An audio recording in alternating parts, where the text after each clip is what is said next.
Mike McDaniel hired as the head football coach of the Miami Dolphins. Who would have seen this one coming 6 months ago, right?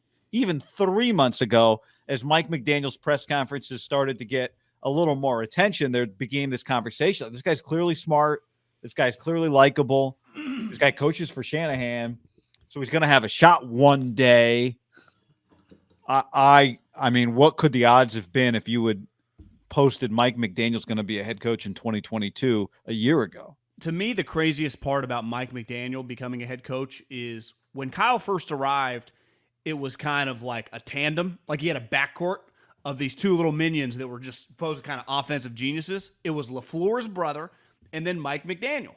And I would say that LaFleur's brother became much more of a household name because of what Matt was doing in Green Bay, right? So we're like, I bet LaFleur might just become a head coach.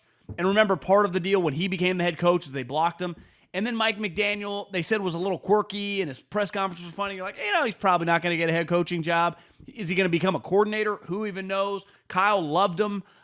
They're clearly paying him a lot of money. But if you would have said a couple years ago who's going to be a coach quicker, I would have said Mike LaFleur, who is now Robert Saleh's offensive coordinator, that you would say is might be a year away from getting shit canned if they have another terrible year on offense. And McDaniel, who just laid low, didn't call the plays, let Kyle be the kind of the maestro, yet clearly, and this is part of football, a guy like that is doing things behind the scenes that these guys swear by. Juszczyk told us the guy's a mad genius in the running game, which Kyle literally is known as a genius in the running game, and McDaniel's a run game guy. So it's not shocking today because the momentum had been leaning this way, right? It came down to two guys. It was him and Kellen Moore, and it kind of felt like McDaniel. We'll get into Anthony Lynn being hired a little bit later, but the moment he was hired, it kind of was like, well, Kyle's kind of got to reload the cupboard because that'd be back-to-back years of losing LaFleur and McDaniel. That's a pretty big deal. I think what's crazy probably in some way is that if I just said Kyle Shanahan's key right-hand offensive right-hand man, right, is a head coach, that would shock nobody. It's actually, in some ways, kind of shocking that this is shocking. And I think maybe part of the reason is that we hadn't heard a lot from Mike McDaniel up until this year. Part of the reason is I think probably his press conferences, because they're so quirky, they're not like football guy necessarily vibes that you get from him. Even though he did play college football, I mean, in the Ivy League, right? I mean, it's I'm just saying, when you really try and think about like why is it so stunning, it shouldn't be. Everybody that knows McVay puts his name in their press release, right? When they get hired. Kevin O'Connell just got a job. LaFleur, we know the Washington football team. This guy started as a ball boy driving out to, was it Northern Colorado football practices when he was a kid on his bike to go see Mike Shanahan's Broncos. And Mike Shanahan eventually made him a ball boy. I read Mayoko's article. I think Mayoko's article's old, but I read it on Saturday about kind of Mike McDaniel's start. If you just said Kyle Shanahan's right-hand man on offense gets a head coaching job, no one would blink an eye. No. You would not think twice about it. Part of what's wild, he's never called plays. Never called plays, right? Because he's Kyle's OC. As Kyle's OC, you don't actually call plays. Kyle calls the plays. I mean, a lot of Andy's guys never truly call plays. I mean, Bieniemy does now, but remember, Nagy didn't, Doug Peterson didn't. LaFleur. Did Frank Reich call plays in Philly? No, he did not. He was Frank Reich, but I think he had before with the Chargers, I think. But now thinking back, Mike McCoy, who pretty sure Mike McCoy was an offensive guy. He was because he was Peyton Manning's OC. Yeah, for a year. So I don't know if he did in San Diego either. Sirianni had never called plays. It's not that abnormal anymore. Just because of how many. McVay, or was Jay Gruden calling plays? Jay let him call plays, I think, for a year or two. So, LaFleur, who's in Green Bay, now he left McVay to go to Tennessee for 1 year. But remember, their offense was pretty terrible, and it turns out that it might have been, Mariota. Clearly, they wanted to pivot off that, and they've been much better since they got Tannehill. But it's not as abnormal as it used to be. I would say when you are working for the offensive play caller, right? Yeah. When you are working for, it used to happen with Bill Walsh. You watch that Montana documentary. I mean, a lot of those guys, Bill was the guy fucking dialing him up. Holmgren was sitting right next to him, though he became, I guess, he got the opportunity once Walsh left and Seifert named him the offensive coordinator. Yeah. But I guess my point is, though, and I bet Holmgren would say this, how much you learn when you are literally the right-hand guy and he's depending on you for what many consider offensive geniuses, whether that be McVay, whether that be Kyle, whether that be Walsh or Andy, right? Or all the guys that coached under Holmgren. When Andy Reid got hired in Philadelphia, and I'm not comparing Mike McDaniel to Andy Reid, I'm just saying he had never been a coordinator. And a big reason is the Eagles, but them and Belichick love studies more than any fucking people you'll ever meet. They had done a study for like the last 20 years of if being a coordinator translates to head coaching success. And the study just plainly said no. It does not. And clearly, we see coordinators get hired. We've seen the last couple years these coordinators get hired. Half of them are going to suck. Special teams, defense, or offense. It doesn't matter. So this notion, Andy Reid had never called plays. At the NFL level, maybe he had been a co-coordinator in his younger days in college. But it's not, to me, a prerequisite to be leading men. Because clearly, I think anyone that had been around Mike McDaniel, whether it be Kyle or the players, would say, this guy's offensive knowledge, especially if you got like a 10-year vet who had been several places, would be just as good as anyone I've ever been around, right? Because that's the thing with Mike. He's a fucking genius. I think when we talk about guys having not called plays, we're actually not talking about the play calling. We're talking about the game management. Remember Sean McVay's first year? Why is Sean sitting over here on the bench not paying attention to the game? I think that's part of the question. I have less doubt that Mike McDaniel can call plays. The question is, how does he manage a game while he's also calling plays? I would imagine he's going to call plays, right? Is he going to just skip it entirely? I would guess, yes.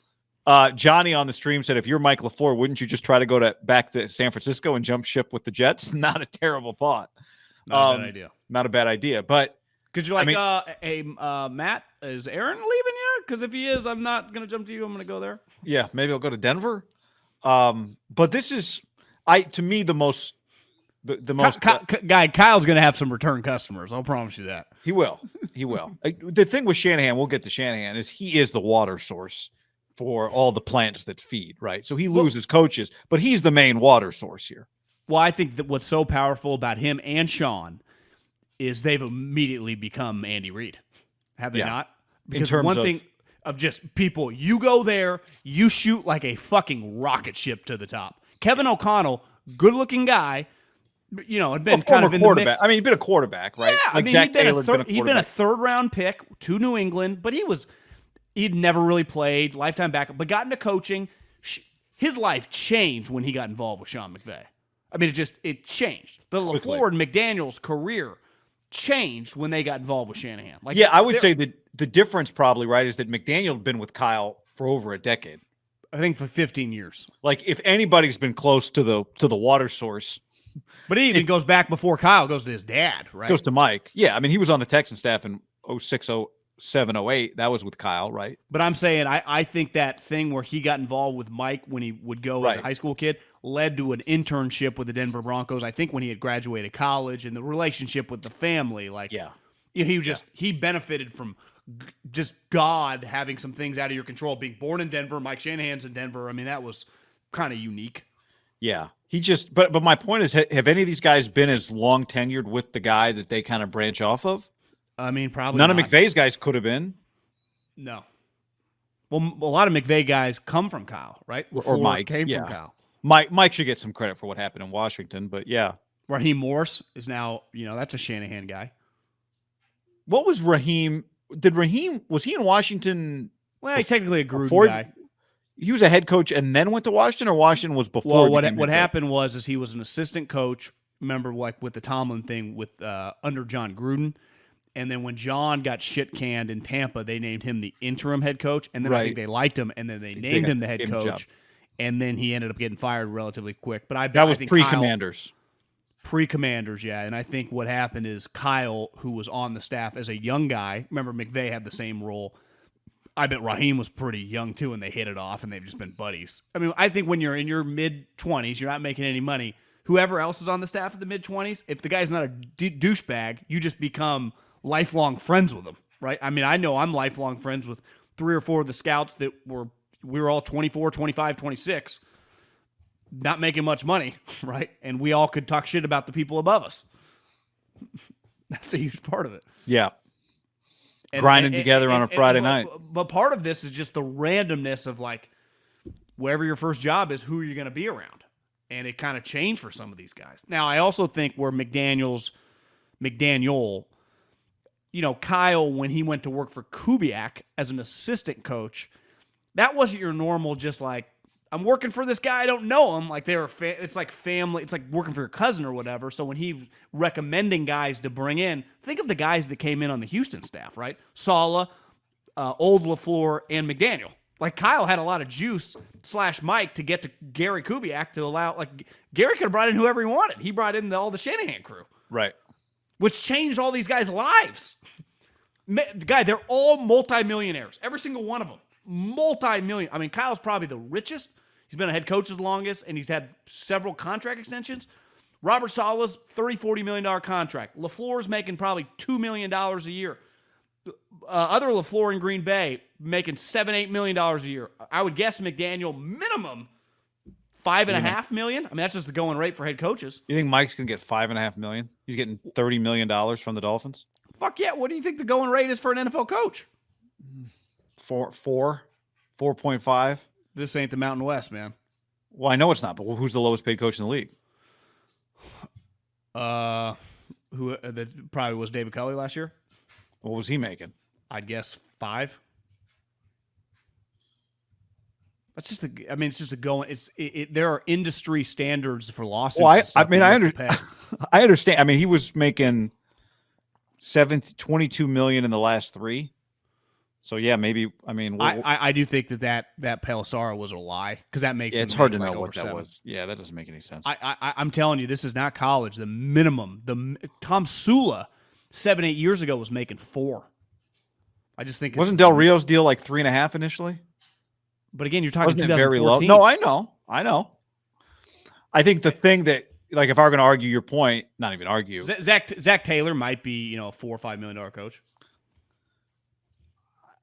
I wonder how much was Mike willing to walk away from the job? I do think I think 2 is a positive for him in this job, in that I think not a bad quarterback, but like a quarterback that people are down on can work really well in your favor if you're a person in Mike McDaniel's situation, because everyone's given up on the possibility that Tua is a star. I think the average person thinks he sucks. That's what Tua does not like make or break Mike McDaniel's career, right? Like if Tua flames out, no one's putting that on Mike McDaniel. I think if Tua can look like a starter, don't you think the easiest landing spot is just like, I get a year with Daniel Jones, I got a year with Tua. It's not even really on my record. Like, I didn't pick him or draft him. He's already a couple years in, so everyone already has their preconceived narrative about the player. When you draft a guy, you have to make him a star. But when he's somebody else's guy that half the league has given up on, I think Mike McDaniel, I mean, this could be his sort of fingerprint here if he can turn Tua into a solid quarterback. And you could argue Tua, now a few years removed from a hip injury that's pretty devastating. And, maybe he was somewhat limited. Maybe that injury had longer effects, the way they pulled him in and out of the lineup.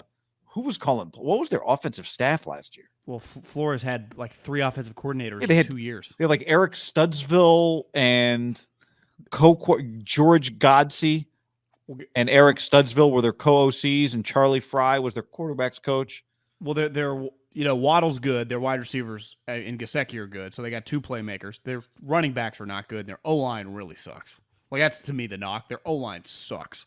Now, one thing with the Shanahan offense is it can make average offensive linemen very functional. I don't know if you noticed, Alex Mack is in the Pro Bowl. Like, listen, like the guy enjoyed his career.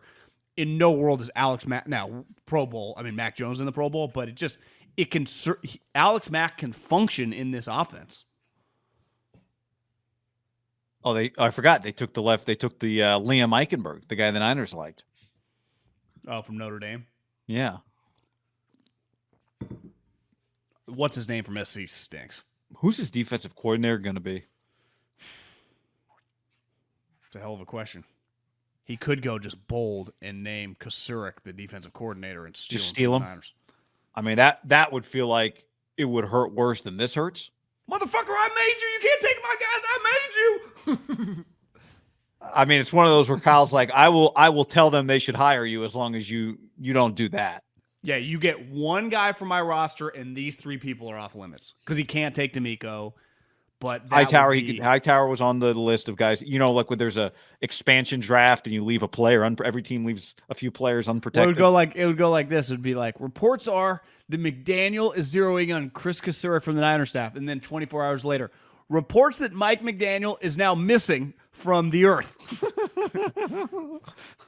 Mike Shanahan has volunteered to take over the Dolphins until Mike McDaniel resurfaces.